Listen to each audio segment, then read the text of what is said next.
What's up, creepers and geekers? Chris the Atari Creep. How's everyone doing today? First and foremost, I was not planning on making, well, this video anyway.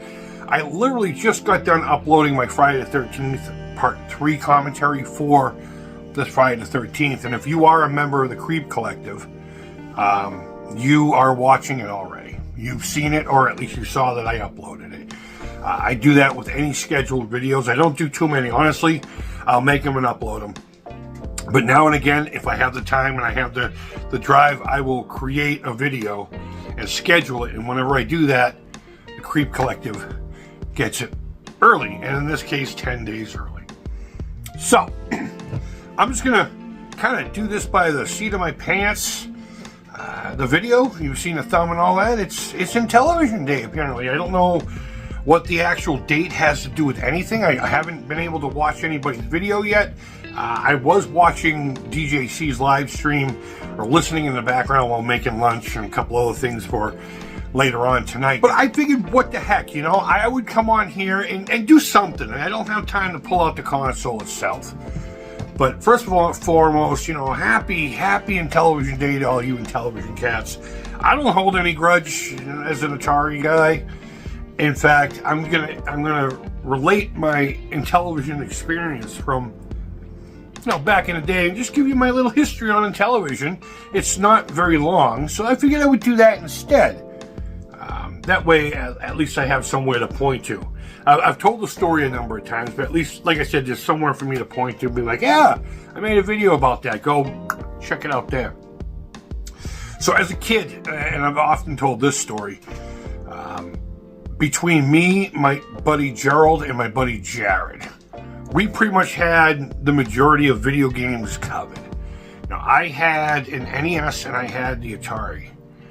My buddy Jared had the NES. In fact, I got my NES from him because his parents were divorced, and he used to get two of everything. And he asked him, he said, look, you know, I'd feel bad giving it back, but Chris doesn't have one. And the father was like, yeah, go ahead. It was just like I think it was called the action set. It was like just a console and a couple of controllers. I went out and bought Super Mario Brothers Duck Hunt and, I want to say Kung Fu? Might be. I don't know. It doesn't matter. And then you go to my buddy Gerald's house and he had the Master System. He had an Apple computer and he had a separate ColecoVision and he had two Atari 20s. So we had it all covered, right? There was only one person. One person I knew that had an Intellivision. I always looked at the Intellivision as the snobbier, the smart person. You know what I mean? It was the brainiacs. It was the computer guys. Like us Atari guys were just video games, you know? But then you had that next level of people who moved on to the computers. Intellivision, in my mind, was that.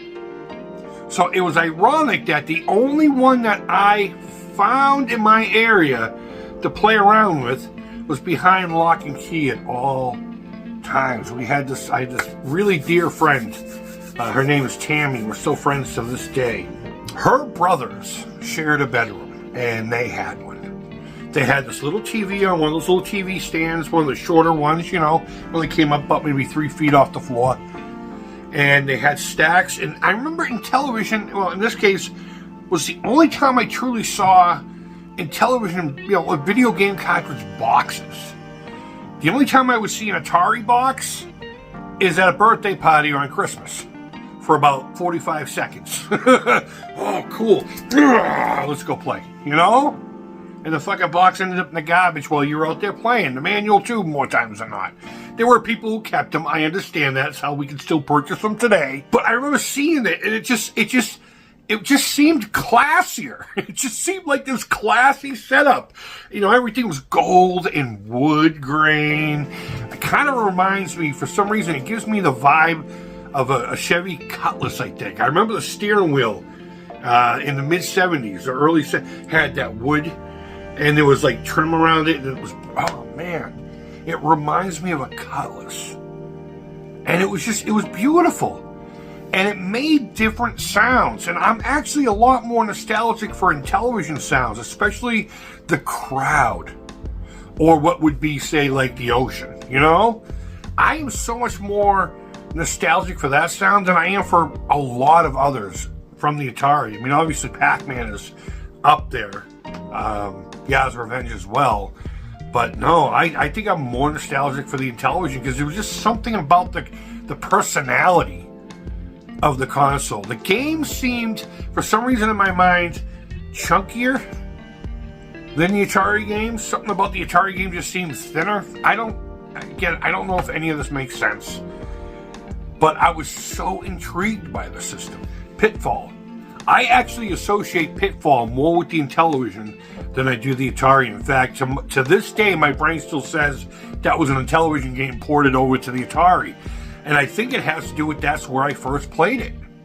I played it on there. Or maybe I'm confusing the Running Man with Pitfall Harry. They look very similar, you know? But yeah, the Intellivision sounds, the games, they were the same, but they were different. And it had a different charm. The Intellivision has this... It has this smart, childlike tone. Atari just seems serious. It really does.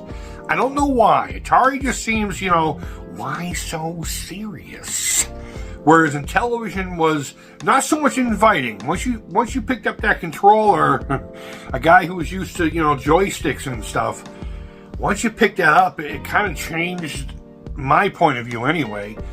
But you know what? It was just a different way to play games then. You know, you didn't think anything else, anything different. It was just, people were still trying to figure it out. So I made do with it, obviously, and it worked for what I did. The few times I was able to sneak in there and play, I used to, if I couldn't, I'd sit there and watch them on a Sunday play baseball. I'd sit on the floor between them, watch them just playing, you know? And maybe that's where the crowds, you know, the older teenage boys are letting me hang out with them. So though I'm not an Intellivision guy, and I have very little experience with it when the system was still marketing, still relevant in the market, I should say, I have a lot of nostalgia for the Intellivision. So fast forward a number of years, I'm collecting games, blah, blah, blah, blah, blah. Intellivision never comes on my mind. I don't know why. I think subconsciously I always thought it was because it was under lock and key. It never seemed accessible. So maybe in the back of my mind it didn't seem, I don't know what the reason is, but it just never crossed my mind. So I'm in a thrift store. I wasn't even there for me. And there was this Intellivision, and it had these, I'll try to find a picture of the actual console I picked up. It had the little joysticks. They were really nice though. There's a couple of different ones. This one was nice. So it was in great shape. Then there was two boxes next to it. One was empty, it was Frogger. And the other one, I can't remember what the game was, but it was in there. And then they also had a couple of loose cards. And I think I walked out of there with the whole thing for like $12, $15. I know it was under 20. The console was like 10, and the boxes I think they just gave to me. They're like, well, this one's empty, and they didn't even look in the other one, so they just assumed that one was empty, I guess. They just said, you can have these. These games are only a few bucks. So I think it was like 15 bucks. And I brought it home, and I played it, and it disappointed me. And I don't know if it was because the joysticks were on it. I thought it made the games easier, you know, or it made it easier to play them. But just something about it, I don't know. I don't know what changed. But I hardly ever touched it. So I put it out there. I'm like, and I had a stack of games. I'm like, 40 bucks, console, a stack of games. I don't think I had the voice module. In fact, I don't think I've ever owned one. I know I don't have one now, but I've never owned any of the accessories. In fact, I've only had the wood grain one. I want a Sears Telly one. I want a Super Arcade so bad. So I ended up selling it to some dude for 40 bucks who owned a comic book shop. And in fact, he gave my girlfriend at the time's kid a comic book. You know, hey, here you go, buddy. Nice guy. But as soon as he saw it, I knew he had a relationship with this thing back in the day. So I felt good about getting rid of it. And then the name popped up again, we'll just say that. And one literally popped up in the marketplace for, I can't remember, like 20 bucks. And I had already had two games here that I had traded that I just thought would be cool to own. I had Beam Rider and Dracula. And I hung on to those games until I got a console, and then we just went with it. I made a whole ton of Intellivision videos, and I've been having a good time with it. I haven't pulled it out in a long time, I will admit that. So maybe I'll put the Vader away for a little bit, and then play some Intellivision games. We do have to play Pitfall on the Atari for the new Atari.io High School Squad Challenge. That's going to be a fun video. But regardless, that is, I say regardless a lot, don't I? And you know what I mean? I know I do. I know. While I'm editing, I'm just like, you fucking douchebag. Will you shut the fuck up and just tell your story? But regardless, guys, yeah, I'm loving the Intellivision now a lot more than, I thought. I liked it. I gave it another shot, and it was cheap enough to do so. And I'm enjoying it, and I've had a lot of really good... As a matter of fact, that year during the Christmas, we did the I.O. Secret Santa, and the No Swear Gamer was my Secret Santa, and he sent a stack of games, Nothing too crazy, And throughout the years, I've got, I've gotten a bunch of games, and I got a whole bunch that we had, like Sewer Sam and stuff like that. The other one with that cartridge, I can't remember what it was called. A whole bunch of boxing. I don't even think I've taken it out of the shrink wrap. The lady gave it to me. But either way, we still have a lot of Intellivision games that I haven't played, and I want to learn how to play bowling again. Me and the missus played that once live on Instagram when I did the Sunday Night Live, and we had such a blast doing it. So, I don't know, guys. Wherever in the world you are, I hope you're doing well. Intellivision guys and gamers all around the world that respect the Greybeard games. But yeah, let me know in the comments. Thumbs up, thumbs down. All feedback is positive, guys. Thank you always so much. And until next time, take care, keep it real. And bye-bye. Have you played Intellivision today?